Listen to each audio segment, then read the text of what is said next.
Rock Zone. Kawan J. DJ One. The mixtape show.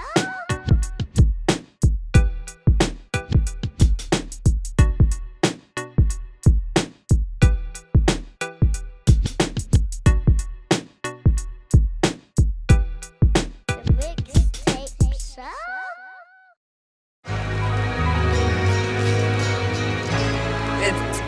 Mike Mount. I got your work Shabab for Sadiq, Shabab Sadiq.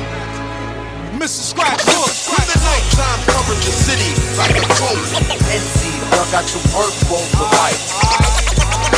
My lyrics is the bullet and the mic is the truth.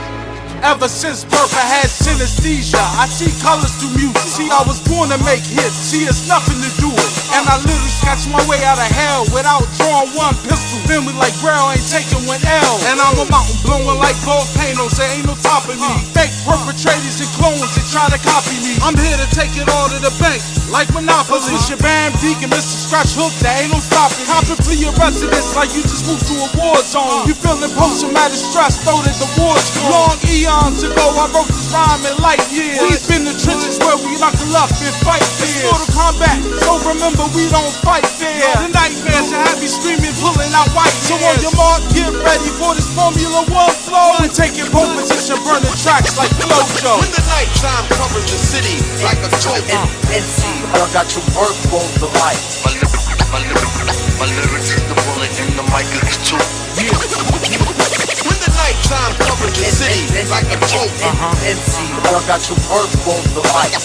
My lyrics is the bullet and the mic is the truth. Constantly, I be adding touches to my artistry. Take a walk with me and my musical odyssey. I just be flowing from the heart, giving a part of me. Trying not to get carried away, drinking a Hennessy. Honestly, it warms my heart. My brother thought of me. Made something for nothing, the truth is just a part of me. Troops roll accordingly, we iron situations out. Keep me out of the press, I don't know what that fake about. Don't know what they think about, but we working diligent, militant, making sure my working people feeling it, killing it. Scratch that, we bringing better songs to life. And if the scene ain't right, we paint a new one right. Paint pictures with words and make it pop off the canvas and dance in your face, outlandish. Mike's what I brandish like a paintbrush, damn it. Create landscapes and portraits when I'm jamming. When the nighttime covers the city like a trophy. I got your work for life. My lyrics is the bullet and the mic is the truth. When the nighttime covers the city like a trophy.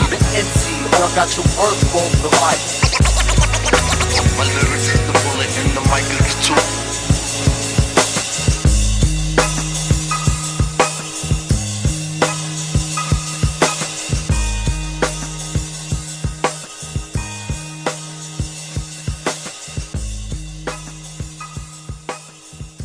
Yo, man, what's good, my brother, Mr. Scratch Hook in the building, man. How you? All right. Peace, man. Thank you for having me here, man. I appreciate it. Absolutely, brother. Absolutely, man. We're gonna talk about the project here in just a little bit, man. But you know, we celebrating, and this is dope too, man, because you've been active since '88, right? Been kind of involved. And we celebrating hip hop 50th anniversary this year, man. Oh, yes. It's a big milestone, man. I mean, poof.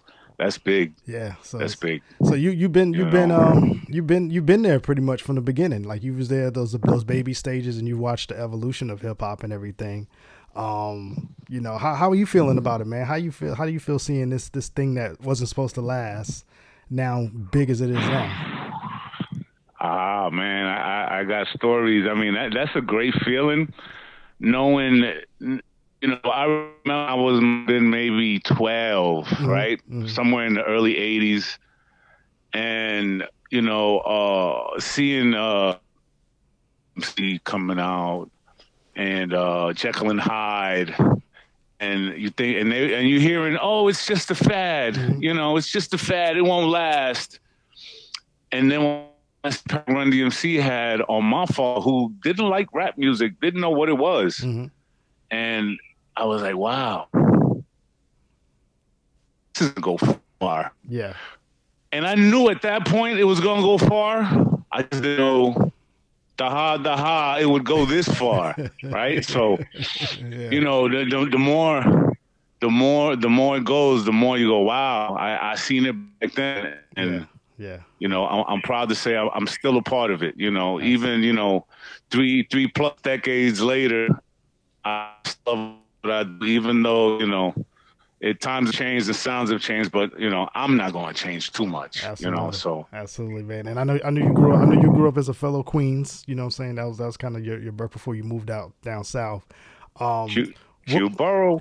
Yeah, I grew up in Far Rockaway, so I'm moved out of Dallas. But how does it? What was the thing that got you, man? When you realized this is something I want to be a part of? Was it like a one moment? Or was it a song? Was it a block party where it really hit you? Like, I got to get involved with this somehow. So so when I didn't know what rap was, right, until a certain point. But I didn't know what graffiti was because as I was like maybe 5 or 6, I seen one of my neighbors tagging on the wall. And I was like, okay, tagging on the wall, cool. But then one day I heard a song on the radio. Happy Rapper's Delight. Yeah. And once I heard it, it was like everything opened up. Yeah. Right? Because before that, I remember when I was 4 or 5 and I hear songs on the radio, everyone singing music, and before I heard Rapper's Delight, my mind just exploded. Like, there was just a whole new conscience had opened up for me. Yeah. And I was like, wow, you can do something else other than sing? Forget about it. It was that day that I remember that things started for me where, okay, rap, and then other songs came out, and then I wanted to be rap, you know, while I was like 11 and 12, and then right around 16 years old, 15 going into 16, I started hearing the DJs emerge more, you know, Grandmaster Flash. Well, that was a little earlier for me, about 12 or 13, but Grandmaster Flash and Divine Sounds, and then Jam Master Jay. When I seen him doing that, I was like, wow. I think I want to do that too. Yeah. Right? So that's kind of, he's like the starting point for me. So rapping and DJing would be probably Jam Master Jay. Yeah. And you were very fortunate because when hip hop was conscious to me, like, it was already on radio, because, you know, I'm 43, so it was already on radio at that time, and we, you know, music videos were starting to evolve. So I didn't have that, you know, first time hearing it on radio, that experience I always hear my uncles and stuff talk about. And you were there when the DJ was the forefront too, you know what I'm saying? Whereas my generation, the MC was on the forefront. So talk about that, man, because a lot of people who are younger don't realize that the DJ was the one who really was the forefront. It's DJ Jazzy Jeff in the Fresh Prince. You know what I'm saying? Like, that mentality. How did that feel for you as a DJ? Yeah. How did you feel about that, with the DJ being the forefront of it, and then there's the MC? You know what I mean? Well, yeah, I mean, that's where it all started, right? I mean, allegedly, there's, you know, from what I know is Kool Herc is like the biggest, you know, the changer. But of course, there were DJs before him, what I understand, and other guys and other places. I mean, I can't remember them. I was just too small. Yeah. But I would say my awakening started right. I think I was like either 8 or 9 or going into around there. But you know, I wasn't aware of the DJ just yet. But like I said, when I heard Grandmaster Flash, I was like, oh, yeah, wow, Zigga Zigga Zigga Zigga, right? And then Grandmaster DST with Herbie Hancock. Wow, okay. You know, and then you heard Malcolm McLaren with DJ just play that song. Like, oh, okay. So it started building up. And then when I seen Jam Master Jay, and wow.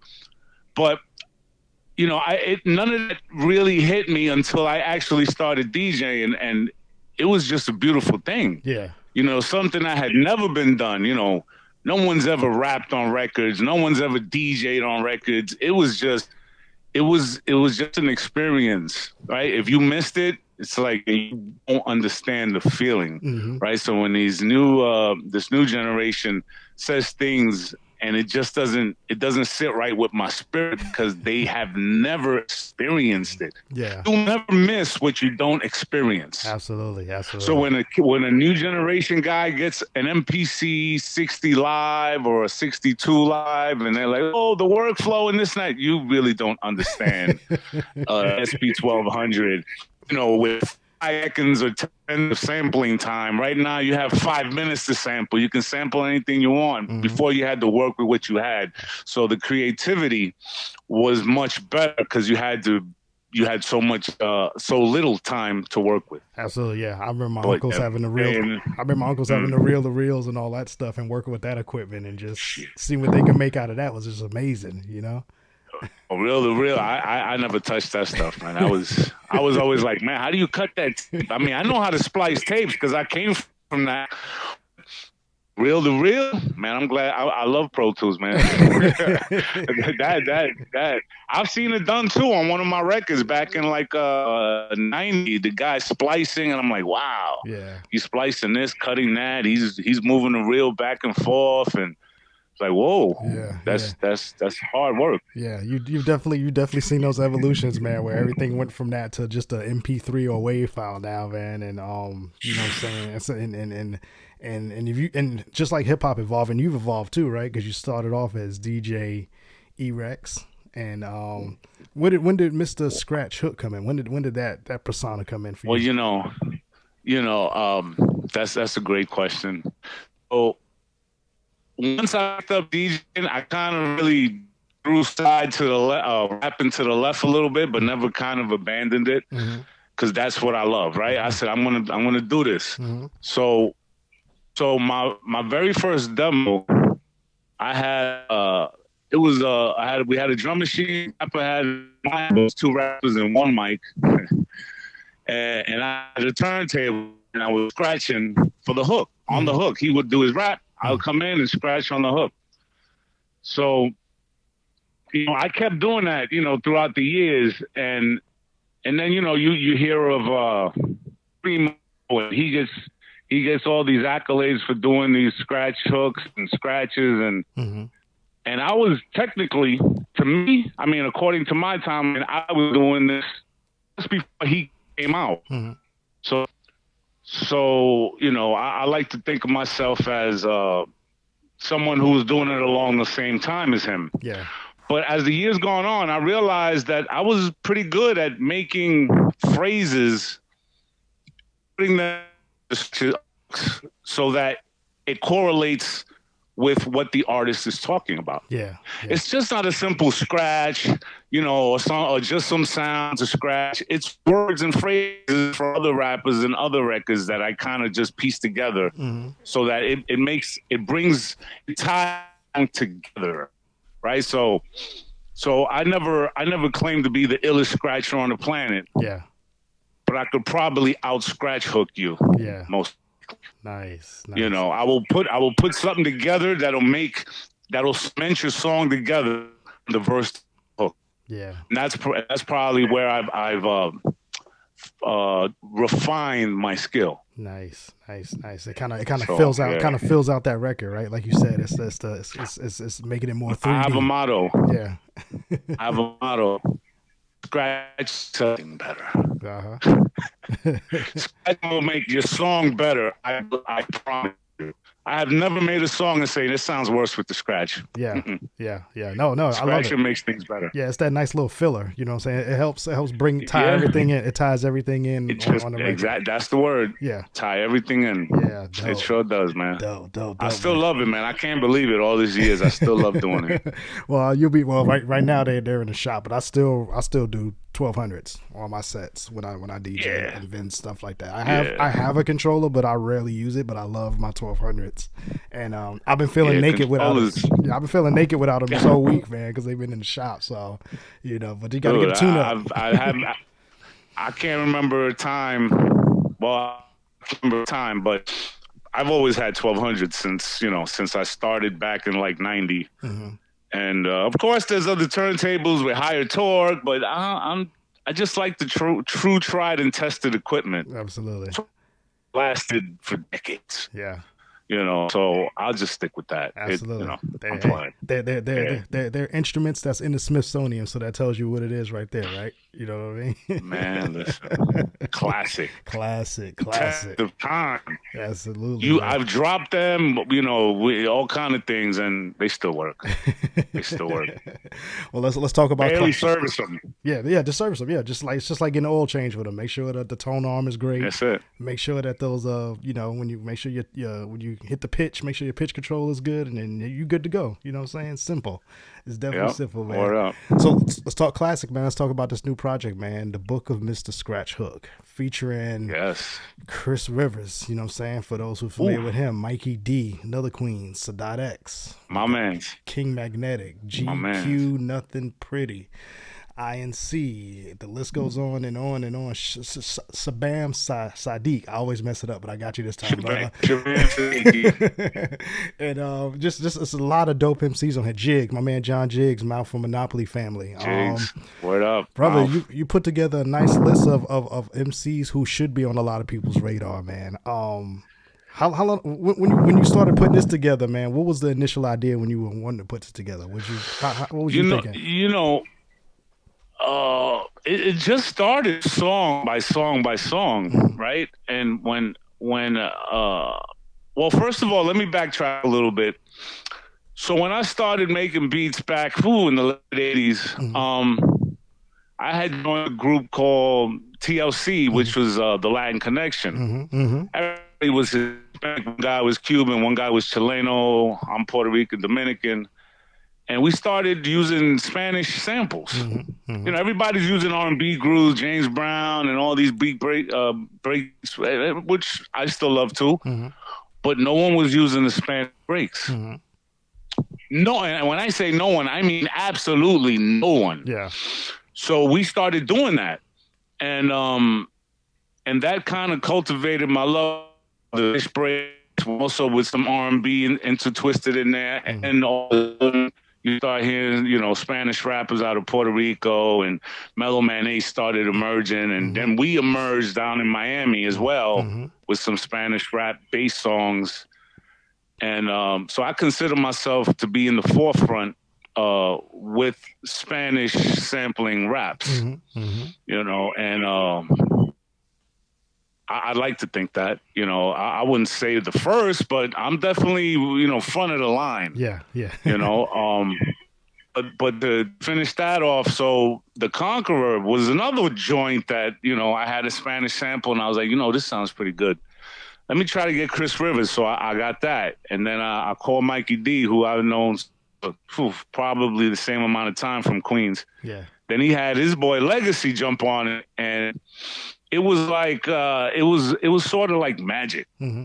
Everything just came together fluidly.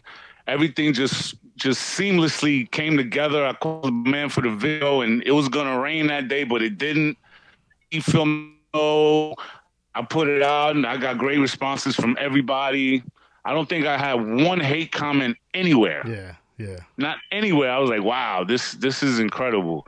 But then I didn't do anything for a year or two. I was just getting my stuff together. And then little by little, 2020 came around, and I did 3 with King Magnetic. And then, the whole pandemic just shut a lot of things down, even, mentally, for a lot of people, and especially for me, man. I ain't never seen that in my 50 years. So yeah. It's like, wow. But after like a year or two of that, it's like my man, shout out to Mike Mountain. He's the one who put the battery in my back. It's like, you need to do an album. So then I started looking at that song from Chris Rivers going forward. And I said, man, I got about 13 songs here. And then over the years also I was making a song here, just put it away, a beat here, put it away. And then it just came together. And then I was like, well, I think for me, the Book of Scratch Hook would be more of putting together everything I've done in the last 6 years, because they were scattered, a song here, a song over there. I wanted to be all under one brand or name that's why. And back to that second. So I wanted to put it all under one brand to make it Mr. Scratch Hook. But now, as far as the evolution, since I've been doing scratching all those years, you know, I was DJ E. First of all, I was Scratch Master E, right? After Jam Master J. Then I was DJ E. And then I switched over to DJ E. The 90s record shop. And then all of a sudden I switched that into E-Rec, which was EWRE. And then all of a sudden I switched that to REX. And I kept that for a while. And then all of a sudden I said, you know, I need to evolve even more if I'm gonna stay with this Scratch Hook theme, you know. And so I said, you know, I was like, you know, I'm Scratch Hook King, and all of a sudden it just morphed into Mr. Scratch Hook.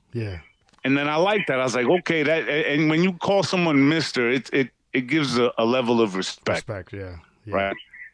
Because, you know, everybody's the king of this. I'm the king of that. I'm the King Don. I'm the Don. You know, I'm this Don, king of that. No, I want to be king, Mr. Scratch Hook. Kind of in my own lane, you know what I mean? Because other DJs scratch and other DJs do scratch hooks, but I'm Mr. Matter of fact. There you go. Matter of fact, on the shirt right there, right, Mr. It forces that respect from people when they address you. You know what I'm saying? They gotta call you Mr. Scratch. Yeah. And you know what's funny? I was just looking at this T-shirt. It's like 2 years old, and I use it religiously, right? And it still looks pretty good. So man, this shit. It tells a story too. It literally tells a story. 2 turntables in that mixer. You know what I'm saying? That's my story. You know, and I'm gonna stand on it. There you go. Word, it's got me this far. Absolutely, man. It's just dope to see, like you said, man. Somebody who started when you started and still going strong, still got the love for it, still creating. The passion. The passion. People respect you for what you do, so they come to you for advice and want to work with you, man. So when you kind of sit back and think about that, man, through the generations of artists that you've come across, man, how does that feel for you when they still come to Mr. Scratch Hook and want to work with you? Well, that feels good, because one thing you can't do is you can't beat experience. You cannot beat experience. You can get a new DJ to throw in some scratches, but if he's not telling a story with the words and the scratches and the phrases of the scratch, then you're simply just scratching. So, but it does feel good that people come to me and they let me do my thing. They give me direction, which is, I always ask, you know, what do you like? You know, what do you hear? And when you give me this information, I grab it and I build upon it. I like building upon the person who's asking for help's idea. So that way, when he sees his vision come to life, he can go, wow. You know, I can give him my idea. I can give him my vision. This is his vision. So I always like to take feedback from the artist and build upon that, so he could see his vision grow. Absolutely. You know, with a twist of mine, obviously. Yeah, it's definitely dope, man. And we mentioned earlier with hip hop turning 50, man. I've been noticing this, and maybe this is me coming from a DJ's perspective too. It is a lot of heavy emphasis on the MCs. In your opinion, why don't we just get like one of those DJ shows for that hip hop 50? You know what I'm saying? It's like you'll see in big bulk, you'll see the MCs, and maybe at the bottom of the flyer, you know, and DJ, you know, Grandmaster Caz, or you know what I'm saying, DJ, you know, why can't we get a little love and have a concert, man? Man, I've been fighting this fight forever, man. It's like the DJ stepped back after what, I don't know, maybe early 90s, right? And then it's because artists, you know, back in the day, you used to have a process. You make the song with the DJ, you give it to this guy, he gives you an opinion, you change it to make it better. Now it's just, you know, you send me a beat, I record on it and put it out. There's no process to go through anymore. Yeah. You know, everything is just the DJ used to be like the street A&R, right? He was the one who would test those records for the artists. And it's kinda like, and some people, you know, now they don't want to deal with it. They just want to buy a beat or get a beat from a producer and put it out. You know, they don't want to have a quality control. See, that's important. Quality control. Absolutely. I could put out 100 songs, you know, next week, but to me, I would need to have it go through quality Yeah.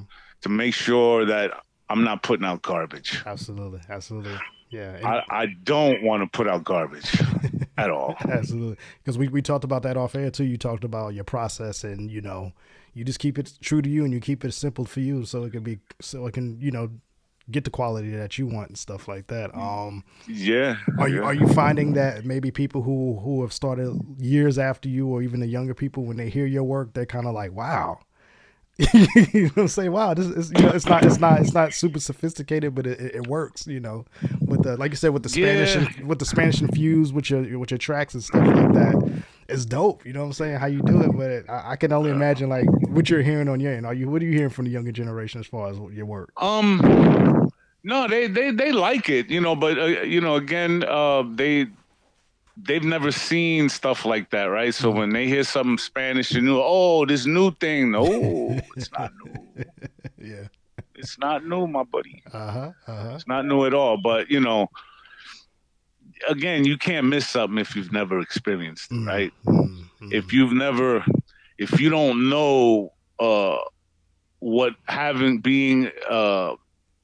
a great love in your life, then you won't know what you've missed. And for me, the hip hop is the love. You know, my first love after my parents, my next love is hip hop. You know, the culture, the DJing, the rapping. You know, the graffiti, I'm okay, and the dancing, that's never been my biggest thing. But you know, the music, the art, you know, the expression, the DJing, you know, the guy cutting up a record and the guy, you know, massaging these lyrics into your ear, you know what I mean? And finessing that, it's like euphoria, you know? It's like, wow. And then when you hear it get better and better and better and better, you know, it just goes to another level. Yeah. But at some point in the early 2000s, it took a drop off. And it started turning in a way that I've never seen it gone. And I'm like, ooh. Yeah. You know, that's like one of your family members going through a bad turn in life and you're going, damn, it's whack. Yeah. Seen Charlie lately? Yo, he looking fucked up right now. You know, and then other people, you know, let's say from the southern aspect, they'll be like, oh, you don't know what the fuck he talking about. He just it's not that. It's like a child. You see the child grow up, and all of a sudden something happens, or he makes bad decisions.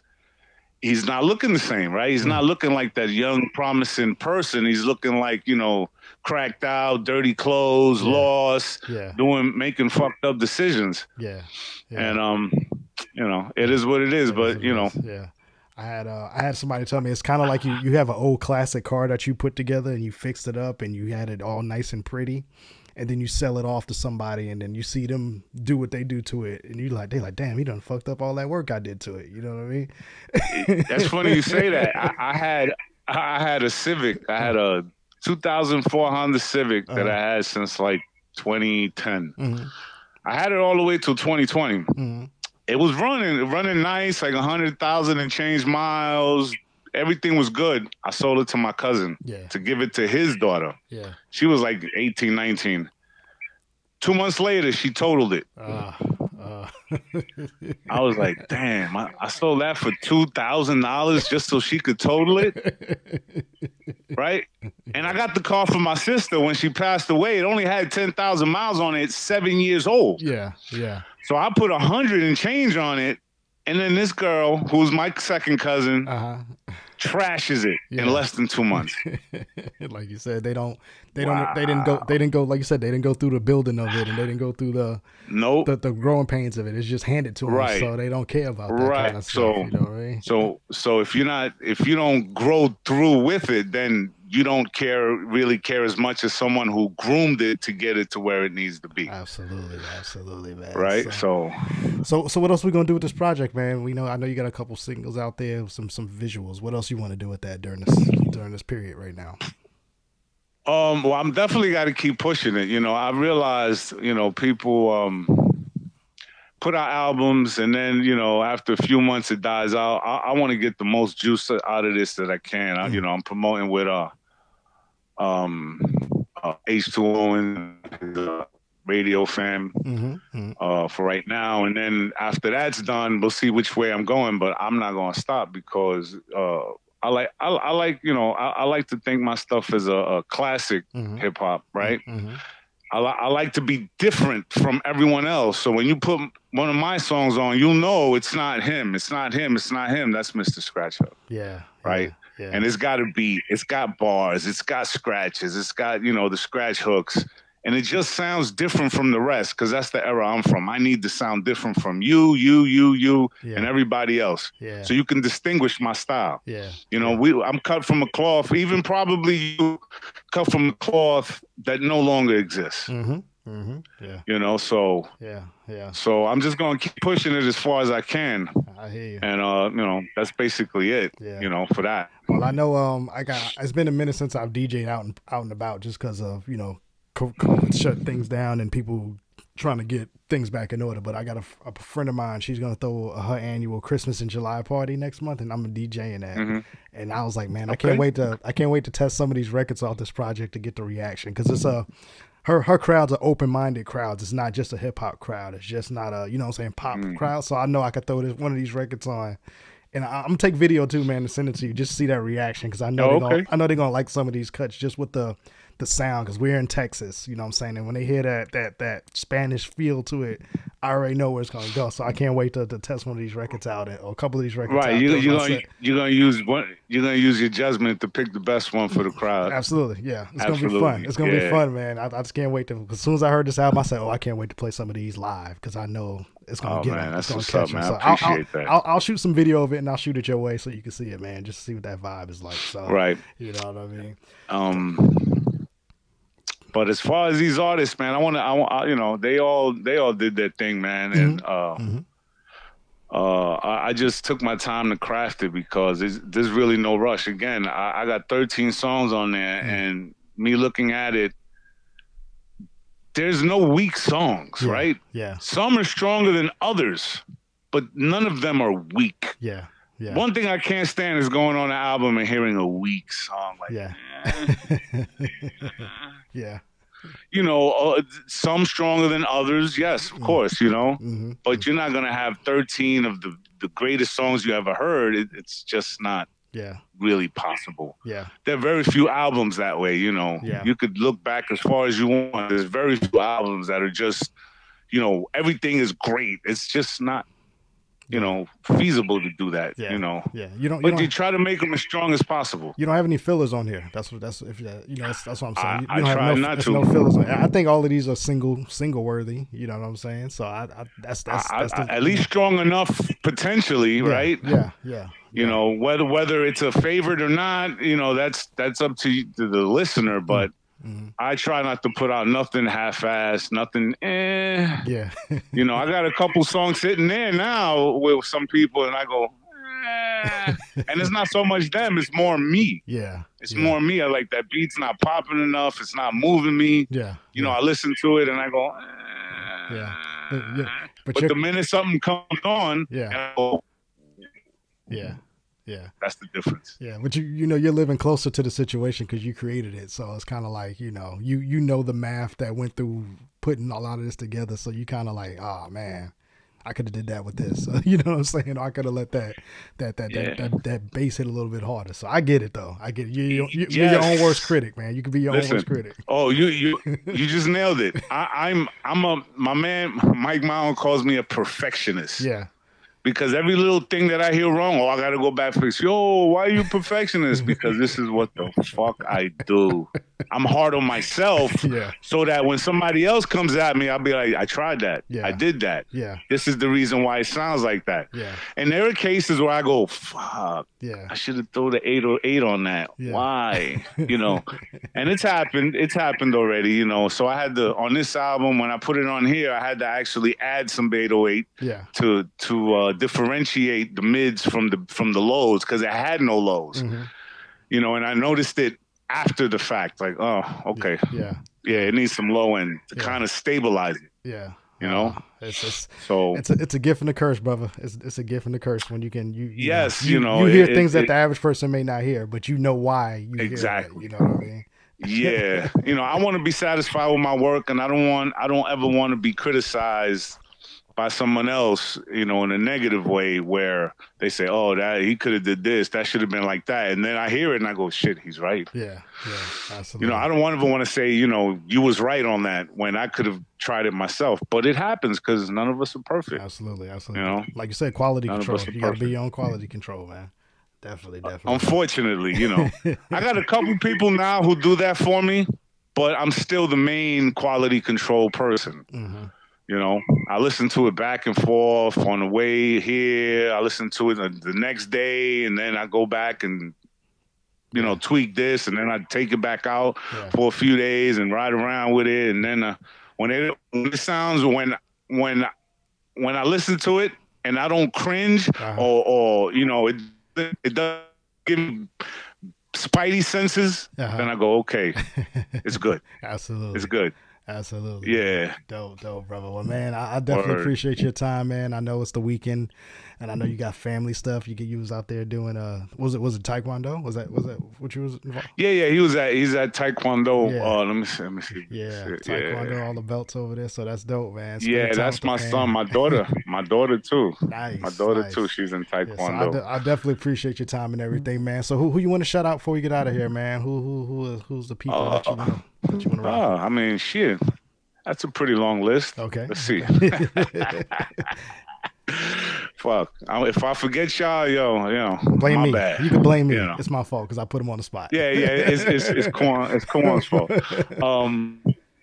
Well, again, I'll shout out Mike Mountain. He's the one who put the battery in my back. So, you know, much love to him for having the drive. And it's hard to find people with drive, you know, and follow through. And he has that. He may have a little too much follow through, if you ask me. But that's still my man. Yeah. You know, sometimes I got to pull him by his coattail, like, yo, slow down a little bit. Yeah. You know, because he don't see things I see, right? Because of experience. But he has the drive and the gumption. Yeah. So I got to pull him back a little bit, but shout out to him. Mikey D. I'm just going to name everybody that's on my album because they all helped me get to where I'm at. Mikey D, my man Legacy. Shout out Sadat X for being on that other song, King Magnetic. Shout out to him, GQ. Wow. My man INC.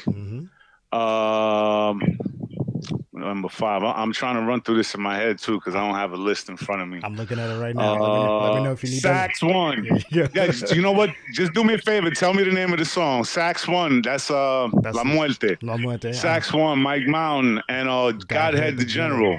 He killed that verse. Sax One killed his verse too. Mike Mountain did his thing. Yeah. Number 6 would be Mike Mountain and Shabam Sadiq. Shout out to him. 7 would be King Magnetic. Man, I forget. King Magnetic. Magnetic again. That's right. Yeah. And then number 8 is Latino Puro. Oh man, see those? You see that song? Yeah. That song right there was one of my first demos. Just the beat, right? The beat was one of my first demos, and it took this long to get it out. Yeah. Because I couldn't get it out then. Yeah. Right. But I got it out now. You know, I remixed it and resampled and all that other stuff. But I got it out now. But, you know, Mike Mountain, Rudy absolutely killed that verse. He absolutely killed that verse. Like, wow. Shout out to Thurston Howard III. Thurston Howard, legend. Legend. Number 9 is Loopholes. Shout out to King Magnetic and shout out to DNA Beats who co-produced that track with me. Number 10, On the Wheels One for the Son. Real. Shout out. Yeah. Shout out to One Son. Shout out to Cardinal Sin. Shout out to Japheth Music. Shout out to Danny Phantom. And shout out to my little nephew, Ray Santana. First time he's on a record. Nice. 21 years old. He's like 6'4". Dude is tall. He got a deep voice. Yeah. He's going to be something real soon. Nice. He got a lot of work to do. All right. This is his first record ever. Nice. 11. And this is another one of my favorites. Yeah. Because it leads right into what I'm doing. I was doing scratch hooks in '88. one of my first scratch hooks, but you know, it's with like I was telling you before, you put everything together with the scratch samples and it all connects to make words and make sense. So shout out to DJ JS1, shout out to my man DJ Heron, who came up right under me for that track, which is Turntable Talk. You know, these hands, because we speak. The DJ especially the DJ speaks with his hands. Okay, I mean, they speak with their words also, but you know, the DJ we speak with our hands, you know, essentially. So shout out to DJ JS1, man. He hooked that up. 12 would be John Jiggs, Mouth, and Joseph Blackwell. Yes, sir. Joseph Blackwell. And then number 12 would be, again, DNA Remix. He actually won the contest for the Conqueror remix. You know, shout out to DJ Speed, who also did a remix. Shout out to Sax One, who did a remix. Shout out to Doomer, who did a remix. But DNA, he just smashed it to like, it was just nothing left. He did that, and I was like, wow. Now, mind you, that's a 6-year-old record. I play it today, and I still go, wow. Wow. But that's just to this day. That's the perfect example of when you put out quality work, it doesn't age. You know what I mean? No, it doesn't. And age they told me that too. They said that you could remix that shit 100 times. It's gonna be the same. It's fire. I was like, okay. So you know, they tell me I caught lightning in a bottle. You know, it was just perfect, and I was like, okay. I appreciate the love. So it's definitely, man. But those are my shout outs. Let me see, who am I missing? I shouted out Speed, Duma Henry. He did the video for it. Shout out Mike Mercury too, DJ Mercury. He's played my stuff a lot, and I appreciate that from him. So I hope that was pretty much it. You know, again, if I missed y'all, you can call me on my bullshit. Call me out. And hit me on my phone and be like, yo, that was whack, motherfucker. Should have shouted me out. That's all right. That's all right. We already know it's your heart. Your heart's good, not your head right now. You know what I'm saying? and they know that, man. I try to leave no man behind. Absolutely. Oh, shout out DJ Sincere. Shout out my man DJ Exile. Shout out my man Oski from the Latin Connection down in Miami as well. Nice. So nice. You know, these guys, everyone I mentioned has had a part in me getting to where I am, and I appreciate and love them for that, man. Absolutely. Well, the project is called The Book of Mr. Scratch Hook. You definitely want to have this in your hip-hop collection, in your personal collection. We here believe in purchasing the music, so go purchase that music first, purchase the project, you know what I'm saying, put some money in my man's pocket so you can prepare for the next project, you know what I mean? Then go stream it after that, but purchase it first, then go stream it. And right, but you know what's funny? Now that you say that, and let me say this, I come for whenever where I don't give a fuck about the money. Right? Because I do this for the passion, for the love, for the quality of it. I mean, the money's nice, right? It would be nice. But there's other ways. I have other ways of getting money, you know. Because this place, hip hop doesn't give you benefits, right? You get sick. You got to go to the doctor. Hip hop don't do that for you.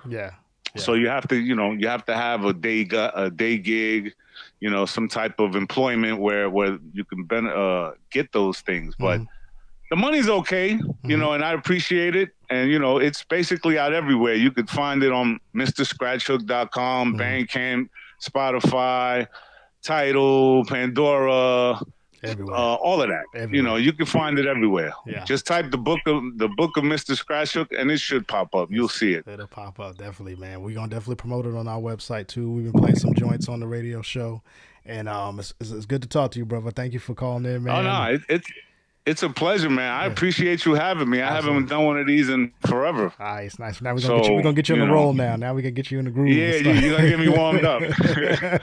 Word. Shout out to my man H2 Owens. Yeah, shout out to the homie H2 Owens for booking this, man. And I know he's up in NYC this weekend doing a show, so it's dope to see him do that. And I actually seen him on a video with at a show with Mouth and the Monopoly family, John Jiggs. I was like, oh snap, small world, with the right? family, small world, man. Dope, man. Well, I'll tell you what, brother. Whenever you got some new work going or whatever, man, come on back on the show and let's talk about that too, man. And I appreciate it. I look forward to that. Absolutely. Well, I appreciate you, man. We're going to play some records off the project, and Mr. Scratch Hook is joining us here in the Mixtape Show. We appreciate your time, brother, and we'll be right back. Yo, ¿qué pasó, mi gente? E-Rex, Sax One, yeah. Construyo mi suerte, vivo y hasta la muerte. Escucha esta track, está para relamerse caminando por el barrio, buscando mangos, disparo raps del rango. Yo nunca paro, mis rapeos varios parten cráneos, sonando en la radio underground extraterráqueo, fumándole un rato rasca el plato. Latinos, hispanos, pactos entre hermanos, juntos vacilamos anseando el ambiente, bailando con mi gente, avanzando siempre. La música se siente, uno se siente, soy fiel a mí, tenlo bien presente, soy residente, pa' presidente, rimas al dente, yendo de frente, con E-Rex, con la aguardiente. Este no miente, ni cuando miente, mujer naciente, ya es suficiente. Siéntese, piense, dedicado pa' mi gente. Any last request before you meet your maker?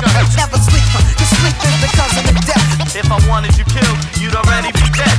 Battle MCs till they go without weapons. Any last request before you meet your maker? Never sleep, cause sleep is the cousin of death. If I wanted you killed, you'd already be dead. Battle MCs till they go without weapons. When we hit la party, la gente se respeta. I keep a cordless microphone in my chaqueta, so stay in your lane like flecha derecha, or I'm coming for the head like toma chancleta. If you don't write your own, no me diga nada. Séate jugando en un vaso de agua. Oye mamá, call me papa. That's my palabra, les parties lala. La mala, ella siempre tiene una rima. Mira nena tranquila, tengo hierba fina. Donde quiere que vaya mi joya brilla. Y para que sepa, yo soy boricua. We make this kind of music como rumbo fichao. Puertorriqueños en la casa con los ritmos tumbao. I make MCs look like pendejo memao. Cause this beat got that funk like bacalao. Any last request before you meet your maker? Never sleep, cause sleep is the cousin of death. If I wanted you killed, you'd already be dead. Battle MCs till they go without weapons. Any last request before you meet your maker? Never sleep, cause sleep is the cousin of death. If I wanted you killed, you'd already be dead. Battle MCs till they go without weapons. El camalante, todavía siguiendo pa'lante. Yo escupo fuego, llámame el cantante. Yo soy guapo, un hijo de gran puta. Ama a las mujeres inocentes y sucias. I'm king hot shit, double barrel keep poppin'. Si no me oyes bien, I'ma show you what happen. Hey yo, say hello to the bad guy. Los envidiosos sucking, they keep giving a side eye. You feeling froggy, estúpido, no te ponga. Keep talking slick, yo te rompo la boca. ¿Qué pasa? You feeling tough? Te calma. I'll put fire in this bitch, burn a la casa. Let this echo, no eres nada pendejo.